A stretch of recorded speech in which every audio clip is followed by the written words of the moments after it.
स्वागत है आपका connect Bharat news live TV पर और मैं हूं मीनू राठी लेकर आई हूं आपके लिए कुछ खास खबरें। तो चलिए नजर डालते हैं आज के कुछ खास खबरों पर। राजधानी लखनऊ सहित यूपी के कई जिलों में लगातार हो रही बारिश को देखते हुए लखनऊ के सभी स्कूलों में अवकाश घोषित किया है। इस संबंध में जिलाधिकारियों ने आदेश जारी कर दिया है। तो वहीं आम शहर वासियों के लिए मौसम विभाग द्वारा जारी भीषण बिजली कड़कने और भारी बारिश के मद्देनजर अनावश्यक घरों से न निकलने का निर्देश भी जारी किया गया है। मौसम विभाग ने भीषण बिजली कड़कने की संभावना भी जाहिर की। भारत में G20 में भारत सऊदी अरब के समझौते से तिल मिलाया पाकिस्तान। तो वही सोशल मीडिया पर लोग बोले हमें शर्म आती है। ये बात भारत पश्चिमी एशिया और यूरोप के बीच कॉरिडोर बनाए रखने के समझौते के बाद पाकिस्तान के लोग इस कदर बुखलाए हुए हैं कि उन्हें अब खुद पर भी शर्मिंदगी महसूस होने लगी है। भारत ने पहली बार G20 शिखर सम्मेलन का आयोजन किया जिसमें विश्व स्तरीय नेताओं ने हिस्सा लिया। G20 का यह सम्मेलन भारत के लिए ऐतिहासिक रहा क्योंकि इस सम्मेलन में भारत पश्चिमी एशिया और यूरोप के बीच कॉरिडोर बनाए जाने पर समझौता हुआ है। ये समझौता जहां एक तरफ भारत के लिए बड़ी कामयाबी है तो वहीं दूसरी तरफ इस समझौते से पाकिस्तान तिल मिलाया हुआ है। पाकिस्तान की जनता G20 सम्मेलन के बाद से ही अपनी सरकार को कोसना जारी रखा है। सोशल मीडिया के जरिए व्यक्त कर रहे हैं नाराजगी। भारत पश्चिमी एशिया और यूरोप के बीच कॉरिडोर समझौते के बाद ये भी पाकिस्तान के नागरिक अपनी सरकार को कोसने में लगे हैं। वे अब सरकार बदलने की मांग कर रहे हैं। तो वही सोशल मीडिया पर एक पाकिस्तानी यूजर ने लिखा है, यदि इस्लामाबाद में नीति निर्माताओं के पास थोड़ी सी बुद्धि और जागरूकता होती तो भारत पश्चिमी एशिया और यूरोप कॉरिडोर पाकिस्तान से होकर गुजरता और हम भी वैश्विक पर्यटन और कनेक्टिविटी का केंद्र बनते। ये हम सभी के लिए शर्म की बात है। तो वही एक अन्य यूजर ने लिखा है कि एशिया देशों को यूरोपीय संघ की तरह एकजुट होना चाहिए। यही एशियाई लोगों की प्रगति के लिए जरूरी है। हम एक दूसरे से आगे निकलने की दौड़ को समाप्त कर एकजुट होने का समय आ गया है। वही एक यूजर ने यह भी लिखा है कि मुझे अब पाकिस्तानी होने के नाते शर्म महसूस हो रही है। हमारा देश बेहतर जिम्मेदारी नेतृत्व और भविष्य डिजर्व करता है। अब समय आ गया है कि बदलाव हो और ऐसे जिम्मेदार लोग आए जो वास्तव में हमारा प्रतिनिधित्व कर सके। और एक यूजर ने तो भारत की तारीफ करते हुए लिखा है कि मुझे भारत से जलन हो रही है लेकिन इस बात में भारत ने इसे अपनी मोहब्बत से हासिल की है। दिल्ली में G20 समिट ने दुनिया में भारत की भागीदारी के कई दरवाजे खोले हैं और समिट में India middle east Europe economic corridor बनाने की घोषणा की गई। तो वही भारत, UAE, सऊदी अरब, अमेरिका, फ्रांस, जर्मनी, इटली और यूरोपीय यूनियन सहित कुल 8 देशों के इस प्रोजेक्ट का फायदा इजराइल और जॉर्डन को भी मिलेगा।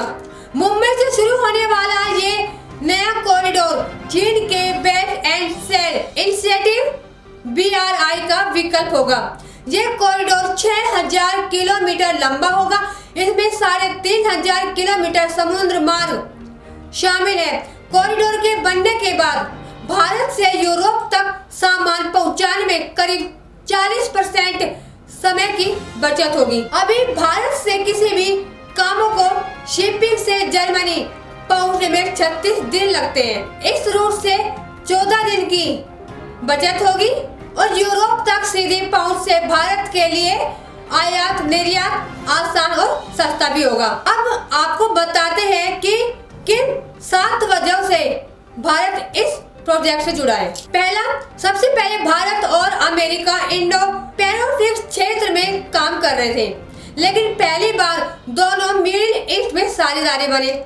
दूसरा, भारत का मध्य एशिया से जमीनी कनेक्टिविटी की सबसे बड़ी बाधा पाकिस्तान का तोड़ मिल गया है। वे 1991 से इस प्रयास को रोकने की कोशिश कर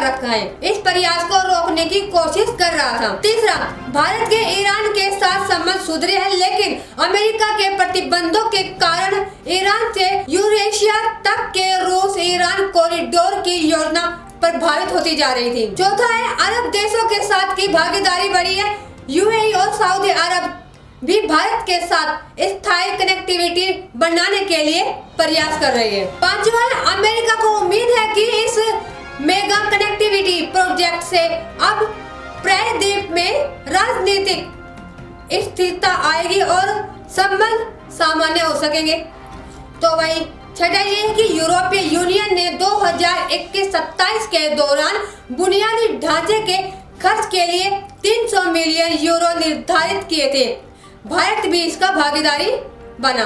सातवां, नया कॉरिडोर चीन के बेल्ट एंड हेड इनिशिएटिव का विकल्प है। कई देशों के चीन के कर्ज जाल से मुक्ति मिलेगी। G20 में अफ्रीकी यूनियन के आम भागीदार बनने से चीन और रूस के अफ्रीकी देशों में बढ़ती दादागिरी को रोकने में भी सहायता मिलेगी। अब कॉरिडोर को डील का ऐलान पीएम मोदी ने किया। इस दौरान मोदी के दाहिने तरफ बाइडेन, जबकि सऊदी क्राउन प्रिंस मोहम्मद बिन सलमान बाईं तरफ बैठे हैं। अब G20 के इस सम्मेलन होने से जो बैठक हुई है, जो भी बातचीत सभी देशों के बीच हुई है भारत के साथ में, उसे देखकर तो चीन बौखला गया है।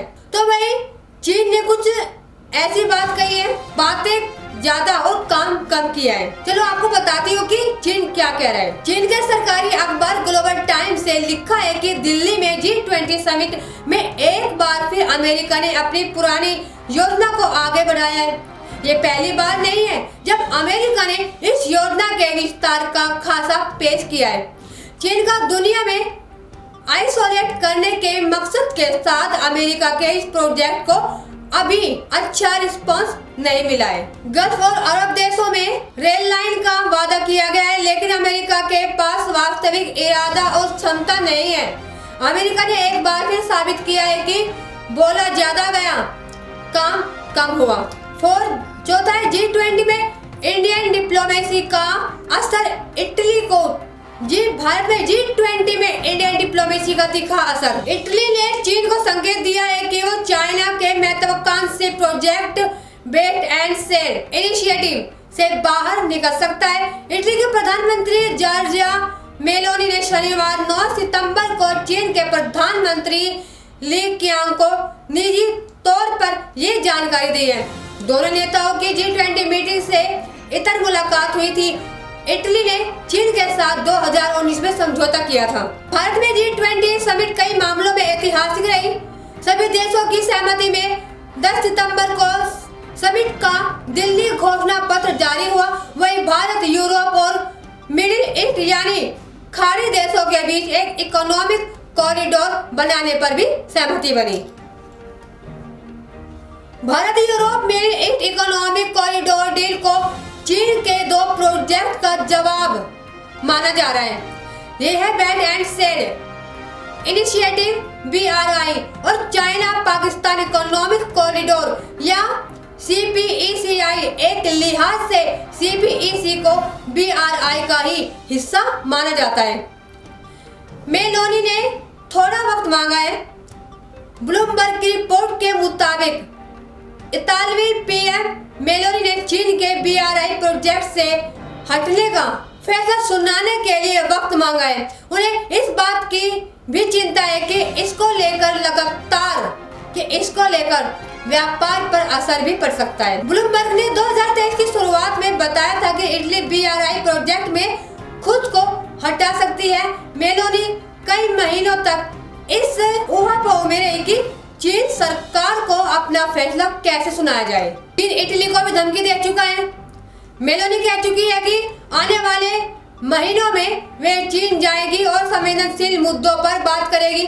वही इटली में चीन के एम्बेसडर ने चेतावनी दी थी कि अगर इटली BRI समझौते में बाहर होता है तो इसके नतीजे भुगतने होंगे। अब आपको बताते हैं कि G20 में जितनी भी डीलें हुई हैं उसकी खास बातें क्या है।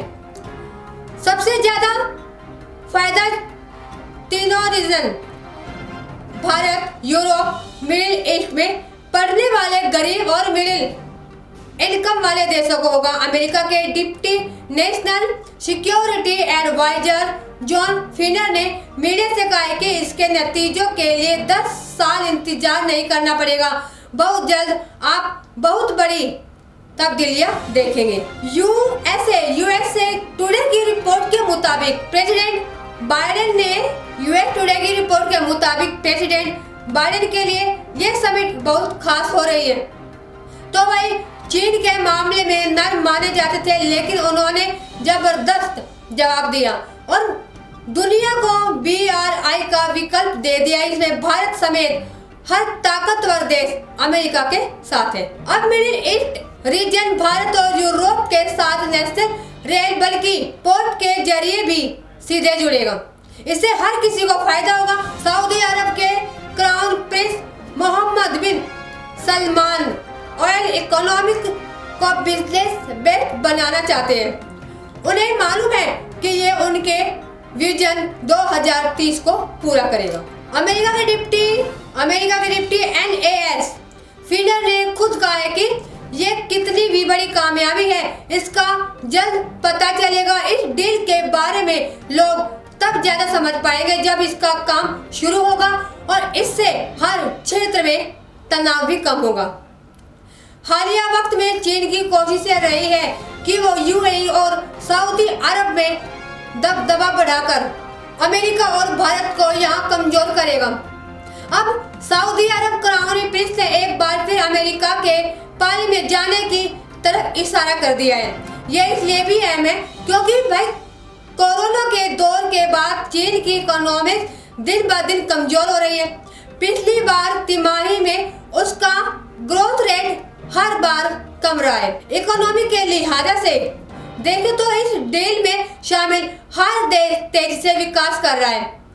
अब चूंकि यूरोपीय यूनियन भी इसका हिस्सा है, तो आपको ये भी ध्यान रखना होगा कि कम से कम 27 देश इस डील में सिर्फ इस यूनियन से होंगे। अब जॉर्जिया मेलोनी के बारे में भी आपको बताते हैं कि वो आखिर है कौन, आखिर क्यों उनकी इतनी चर्चाएं हो रही है, वो भी आपको बताते हैं। दरअसल मेलोनी इटली की पहली महिला प्रधानमंत्री है। वो एक दूरदर्शनपंथी नेता है। उन्होंने 2022 में चुनाव जीतकर इतिहास रचा। मेलोनी पर LGBT विरोधी, फांसीवादी और इस्लामोफोबिक होने के आरोप भी लगते हैं। हालांकि वो इनसे इनकार करती है और अपनी छवि सुधारने पर भी काम कर रही है। जॉर्जिया मेलोनी 2008 में 31 साल की उम्र इटली की सबसे युवा मंत्री बनी थी। इसके 4 साल बाद यानी साल 2012 में उन्होंने ब्रदर्स ऑफ इटली पार्टी बनाई। टीनेजर रहते हुए नियो फासिस्ट मूवमेंट में शामिल हुई। इसकी शुरुआत इटली के पूर्व तानाशाह बेनिटो मुसोलिनी के समर्थक ने की थी। 2021 में मेलोनी की किताब आई एम जॉर्जिया आई, जिसमें भी उन्होंने इस बात पर जोर किया कि वो फांसीवादी नहीं है, साथ ही खुद को भी मुसोलिनी का वारिस भी बताया। G20 के आखिरी दिन प्रधानमंत्री नरेंद्र मोदी ने G20 की अध्यक्षता ब्राजील के राष्ट्रपति लूला डा सिल्वा को सौंप दी है। इसके साथ ही पीएम ने समिट के समापन का ऐलान किया। ब्राजील अगले साल होने वाली G20 समिट का आयोजन करेगा। पीएम ने संस्कृत भाषा में कहा है कि स्वस्तिअस्तु विश्वस्य, यानी संपूर्ण विश्व में आशा और शांति का संचार हो। 200 घंटे की बातचीत में तय हुआ कि G20 घोषणा पत्र भारतीय शेरपा बोले 300 बैठक 15 ड्राफ्ट के बाद बनी सहमति। थरूर ने की तारीफ। तो वही G20 समिट के पहले ही दिन शनिवार को दोपहर करीब 3:24 पर प्रधानमंत्री नरेंद्र मोदी ने दूसरे सेशन को संबोधित कर रहे थे। इस बीच उन्होंने एक घोषणा की। प्रधानमंत्री बोले, अभी अभी एक खुशखबरी मिली है, हमारी टीम और सभी के हार्ड वर्क से नई दिल्ली डिक्लेरेशन पर सहमति बन गई है। जिस टीम का पीएम मोदी ने जिक्र किया उसमें G20 के शेरपा अमिताभ कांत ने अहम भूमिका निभाई। इसके लिए कांग्रेस सांसद शशि थरूर ने भी नरेंद्र मोदी की तारीफ की है। आज के लिए बस इतना ही, आगे भी हम आपके लिए लेकर आते रहेंगे कुछ और खास खबरें, तो बने रहिए नेक्स्ट अपडेट के लिए हमारे channel connect Bharat news live TV पर। नमस्कार।